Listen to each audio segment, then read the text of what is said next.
त्याआधी एक मोठी बातमी समोर येते। अमेरिकेचे राष्ट्राध्यक्ष ट्रम्प यांनी पुन्हा भारताविरोधात टॅरिफ वाढवलंय।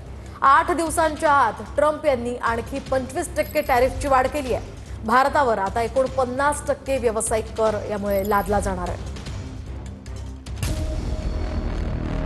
अमेरिकेचे राष्ट्राध्यक्ष डोनाल्ड ट्रम्प यांनी भारतावर अतिरिक्त 25% टॅरिफ लावलाय। त्यामुळे टॅरिफची एकूण टक्केवारी ही 50%वर गेली आहे। ट्रम्प यांनी टॅरिफच्या अध्यादेशावर स्वाक्षरीही केली आहे।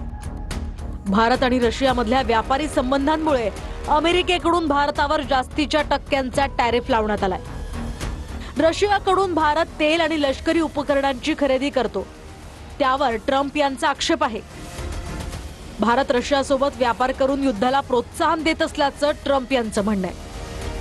तर भारत हा व्यापार करण्यासाठी चांगला देश नसल्याचंही ट्रम्प यांनी म्हटलंय।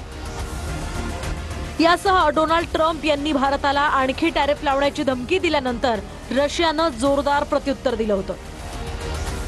इतर देशांना रशियासोबत व्यवसाय करण्यापासून रोखणं हे बेकायदेशीर असून प्रत्येक देशाला आपला व्यापाराचा निर्णय घेण्याचा अधिकार असल्याचं रशियानं म्हटलंय।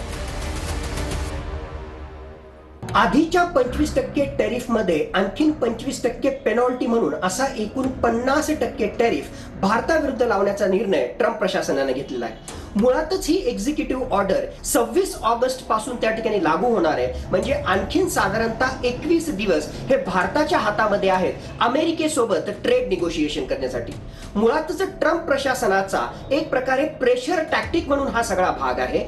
पण भारताने सुद्धा खमकी भूमिका त्या ठिकाणी घेतलेली आहे आणि आपल्या ऍग्रीकल्चर सेक्टरला, त्याचबरोबर डेअरी सेक्टरला आणि लेबर इंटेन्सिव्ह सेक्टरला कुठलीही हानी पोहोचू नये म्हणून अमेरिकेची आर्थिक क्षेत्रातली ही दादागिरी आतापर्यंत भारतानं खपवून घेतलेली नाही। अशा प्रकारचा टॅरिफ वाढवल्यामुळे साधारणतः 25 ते 30% भारताच्या अमेरिकेमध्ये जाणाऱ्या निर्यातीवर विपरीत परिणाम होण्याची शक्यता आज घडीला व्यक्त केली जाते।